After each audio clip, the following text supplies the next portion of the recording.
So, hello everyone, welcome to the पहाड़ी तालीम foundation, a dedicated YouTube channel for civil service aspirant. So, आज का हमारा lecture second रहेगा ऑन इंडियन जियोग्राफी. याद रखें, इंडियन जियोग्राफी के ऊपर हमारा आज का सेकंड वीडियो लेक्चर रहने वाला है. सो जितने भी नए व्यूवर्स हमारे चैनल पे विजिट करें वो हमारे चैनल द पहाड़ी तालीम फाउंडेशन को सब्सक्राइब कर दें और बेल आइकन को प्रेस करें ताकि नेक्स्ट वीडियो लेक्चर की नोटिफिकेशन आपके पास पहुंचती रहे. सो विदाउट वेस्टिंग टाइम हम अपना पहला क्वेश्चन आपके साथ डिस्कस करते हैं इस सेशन का.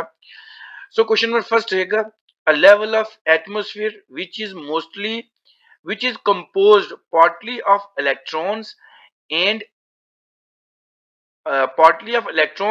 positive ions is called. मतलब एटमॉस्फेयर की एक कौन सी लेयर है जो कि इलेक्ट्रॉन्स और पॉजिटिव आयन से बनी हुई है. सो ऑप्शन आपके पास रहेंगे. Option A tropopause, option B ionosphere, option C stratosphere and option D mesosphere. So अगर हम इस क्वेश्चन की बात करें, इस क्वेश्चन का आंसर रहेगा that is your option B. याद रखेंगे, इस क्वेश्चन का आंसर रहेगा क्या? Option B, ionosphere.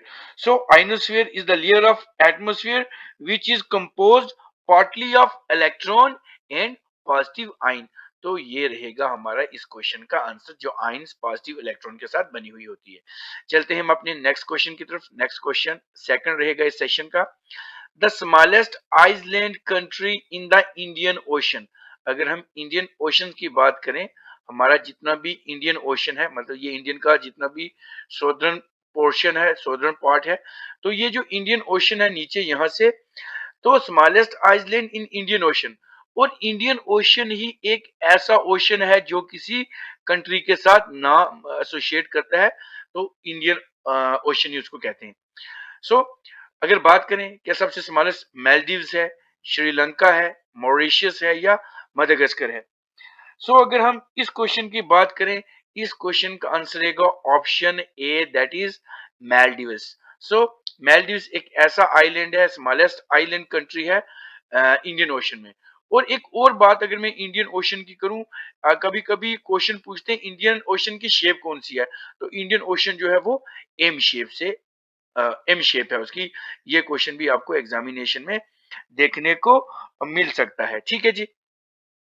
उसके बाद इंडिया और यहाँ श्रीलंका के बीच एक स्ट्रेट है, उसको क्या बोलते हैं? पॉल्क स्ट्रेट. याद रखेंगे, ये क्वेश्चन भी एग्जामिनेशन में देखने को मिलता है, दैट इज पॉल्क स्ट्रेट. चलते हैं क्वेश्चन नंबर 3 के ऊपर. क्वेश्चन नंबर 3 रहेगा इस सेशन का, what is Damodar valley corporation.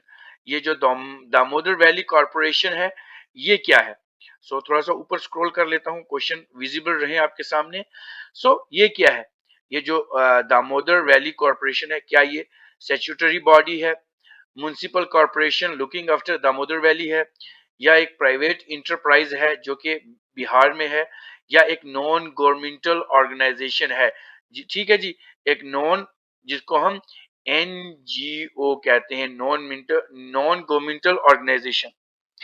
सो अगर हम इस क्वेश्चन की बात करें, इस क्वेश्चन का आंसर रहेगा option A, that is Damodar valley corporation is a statutory body.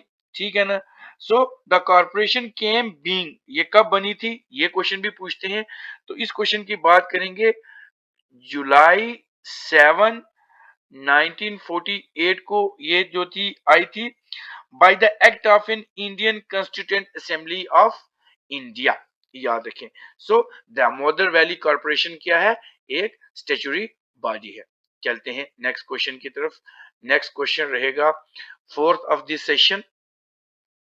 ठीक है जी. सो क्वेश्चन नंबर 4 आपकी स्क्रीन पे रहेगा, why is carbon monoxide is a pollutant.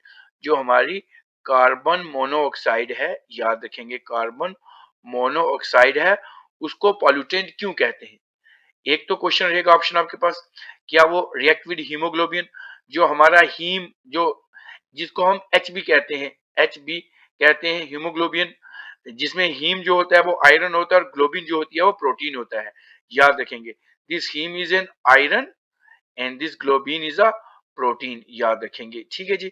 सो क्या ये रिएक्ट हीमोग्लोबिन के साथ करता है? क्या ऑप्शन बी रहेगा, इट इनहिबिट ग्लाइकोलिसिस, क्या ग्लाइकोलिसिस को बंद करता है? इट रिएक्ट विद ऑक्सीजन, और option D none of the above.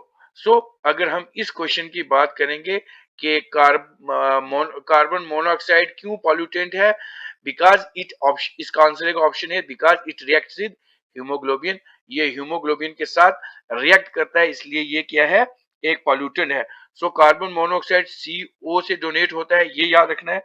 So it is a, ये कलरलेस होता है, याद रखेंगे। उसके बाद कलरलेस होता है, ऑर्डरलेस होता है, उसके बाद टेस्टलेस होता है, एक टॉक्सिक एयर पॉल्यूटेंट है। सो ये प्रोड्यूस कैसे होता है, जब कोई भी इनकम्प्लीट, याद रखेंगे, इनकम्प्लीट कंबशन होती है किसी भी कार्बन की, जिसमें हमारे गैसोलीन आ जाते हैं, गैसोलीन आ जाएगा, natural gas, coal, wood etcetera etcetera, ये सारे आएंगे। So breathing high concentration of this, अगर हम ज्यादा से ज्यादा कार्बन डाइऑक्साइड अपने अंदर इनहेल कर लेंगे, सो ये क्या करेगा, ये रिड्यूस कर देगा ऑक्सीजन कैरिंग कैपेसिटी। तो ऑक्सीजन कैरिंग कैपेसिटी किसके पास होती है, हीमोग्लोबिन के साथ होती है। जब ऑक्सीजन नहीं जाएगा तो क्या होगी, हमारी बॉडी को ऑक्सीजन नहीं मिलेगी, तो हमारी मौत हो सकती है। चलते हैं क्वेश्चन नंबर फिफ्थ के ऊपर। क्वेश्चन में फिफ्थ रहेगा आपकी स्क्रीन के ऊपर, why is run of Kutch of India famous for. जो रन ऑफ कच्छ है इंडिया का, वो किस लिए फेमस है, क्या टाइड और फ्लैट्स की वजह से है, फर्टाइल साइल की वजह से है, डेंस वेजिटेशन की वजह से है, या all of these are correct, क्या ये सारी चीजें हैं। सो अगर हम रन ऑफ कच्छ की बात करें, run of Kutch of India क्यों फेमस है, because of option A, high tides and flats, high tides and flats की वजह से ये जो है क्या है, फेमस है। So the run of Kutch, Kutch जो क्या है, एक सॉल्ट मार्शी एरिया है, सॉल्ट मार्शी एरिया है। कहां पे लोकेट है ये थार डेजर्ट में, थार डेजर्ट में लोकेट है। अब ये थार डेजर्ट है कहां पे है, ये गुजरात में है। गुजरात में मतलब यहां से अगर इंडिया ऐसे है तो यहां से नीचे आता है, तो ये रन ऑफ कच्छ है। तो it is known for tide and flight. So option A इसका आंसर रहेगा। चलते हैं क्वेश्चन नंबर सिक्स के ऊपर। क्वेश्चन नंबर सिक्स आपके स्क्रीन पे रहेगा, बहुत इंपॉर्टेंट क्वेश्चन है ये भी। ये क्वेश्चन आई थिंक मैंने शॉर्ट्स में उसमें भी एक बार पढ़ाया हुआ है। तो क्वेश्चन रहेगा आपकी स्क्रीन पे, what is the position of earth, earth की क्या पोजीशन रहती है, when it is at the greatest distance from the sun. जब ये अर्थ की क्या सिचुएशन होती है, जब ये सन से बहुत ज्यादा दूर होता है, ठीक है जी, बहुत ज्यादा दूर होता है, तो इसको क्या कहेंगे, क्या एपीहेलन कहेंगे, एपोगी कहेंगे, पेरीहेलन कहेंगे, या पेरिगी कहेंगे। मतलब ये एपीहेलन, पेरीहेलन, एपोगी एंड पेरिगी, ये मैंने एक शॉर्ट है उसमें बताया हो, या आई थिंक वीडियो में भी होगा। तो इस क्वेश्चन की अगर हम बात करें, greatest distance of earth from the sun, उसको हम क्या कहेंगे, सो इसको हम कहेंगे एपीहेलन, याद रखेंगे। तो क्या कहेंगे इसको हम, एपीहेलन कहेंगे। ऑप्शन ए इस क्वेश्चन का आंसर रहेगा, ठीक है जी। So aphelion is a point in the orbit of an object where it is farthest from the sun. जब सन से ये बहुत ज्यादा दूर होता है, और जब ये नजदीक होता है तो इसको क्या कहेंगे, पेरीहेलन, याद रखेंगे। अब क्वेश्चन नंबर 7 आपकी स्क्रीन पे रहेगा, which of the following wind is blowing from Mediterranean Sea, Mediterranean Sea में blowing करती हैं to the north western part of the India, India का जितना भी नॉर्दर्न वेस्टर्न पार्ट है, ये ऊपर वाला और वेस्टर्न पार्ट है, तो वहां पे कौन सी विंड ब्लो होती है, वेस्टर्न डिस्टर्बेंस, नॉर्थ वेस्टर्स लू, या मैंगो शावर। सो अगर हम इस क्वेश्चन की बात करें, तो इस क्वेश्चन का आंसर रहेगा ए, दैट इज वेस्टर्न डिस्टरबेंस ही ऐसी विंड्स हैं जो कि यहां से उठ के, मतलब ये इंडिया है, यहां पर आती हैं, कहां से, मेडिटेरियन बैरे ओकियानूस से आके यहां तक बैठती हैं। तो ये क्वेश्चन भी बहुत ज्यादा इंपॉर्टेंट है। चलते हैं क्वेश्चन नंबर नेक्स्ट रहेगा आपकी स्क्रीन पे, question number 8, 8 of this session, which layer of the earth atmosphere contain ozone, ozone किस लेयर में होती है। सो अगर हम इस क्वेश्चन की बात करें, ट्रोपोस्फेयर में होती है, मीजोस्फेयर, आइनोस्फेयर, या स्ट्रेटोस्फेयर। ये बहुत फेवरेट क्वेश्चन रहता है एग्जामिनर का, अगर वो अर्थ के स्ट्रक्चर की बात करेंगे, लेयर ऑफ एटमोस्फेयर की बात करेंगे। सो ओजोन लेयर कहाँ पे है, दैट इज इन स्ट्रेटोस्फेयर। तो ये क्वेश्चन बहुत ज्यादा इंपॉर्टेंट है, तो ऑप्शन डी इसका रहेगा। अब ओजोन क्या करता है, ओजोन क्या करता है, जितनी भी यूवी रेज होती हैं, अल्ट्रावायलेट रेज होती हैं, उसको क्या करता है, फिल्टर करता है ताकि वो जमीन पे ना पड़े। So about 90% of the ozone in the earth atmosphere is found in this stratosphere में फाउंड करता है। So this is atmospheric layer between 16 to around 48 or 50 kilometer above the earth surface। चलते हैं हम नेक्स्ट क्वेश्चन की तरफ। Question number 9 रहेगा इस सेशन का। Where is the Great Barrier Reef located? जो ग्रेट बैरियर रीफ है वो कहाँ पे लोकेट करती है? क्या वो पैसिफिक में है, इंडियन ओशन में है, अटलांटिक ओशन में है, या ऑप्शन डी आर्टिक ओशन में है? सो अगर ग्रेट बैरियर रीफ की बात करें, ग्रेट बैरियर रीफ एक वर्ल्ड लार्जेस्ट, याद रखेंगे, वर्ल्ड लार्जेस्ट क्या है ये, कोरल रीफ है। याद रखेंगे क्या है, कोरल रीफ है। So this is located in the Coral Sea off coast of the Queensland. याद रखेंगे ये कहाँ पे है, क्वींसलैंड में है। और ये क्वींसलैंड कहाँ पे है, ऑस्ट्रेलिया में है। ऑस्ट्रेलिया में है, और ऑस्ट्रेलिया हमारा अगर देखें तो कहाँ पे है, that is in option A, Pacific ocean में है। सो इस क्वेश्चन का आंसर रहेगा option A, that is Pacific ocean. अब हम देखते हैं question number 10 of this session. Among the following state, अगर हम स्टेट्स की बात करें, dash has the lowest birth rate in India. जहां पे सबसे ज्यादा लोवेस्ट बर्थ रेट है वो कौन सी स्टेट है?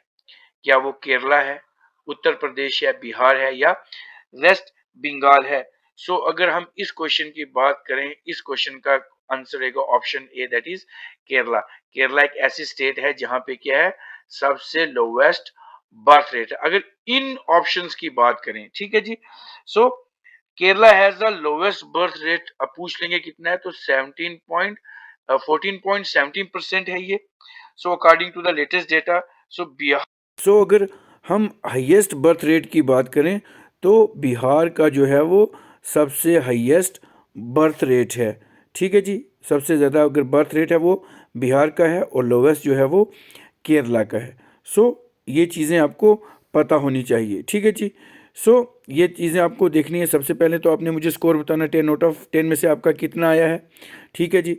सो ये वीडियो आपको कैसा लगा आप हमें कमेंट करके बता सकते हैं। इस वीडियो को ज़्यादा से ज़्यादा लाइक करें, शेयर करें, और हमारे चैनल द पहाड़ी तालीम फाउंडेशन को सब्सक्राइब कर दें। मिलते हैं कल एक नए लेक्चर के साथ। Till then take care, good bye.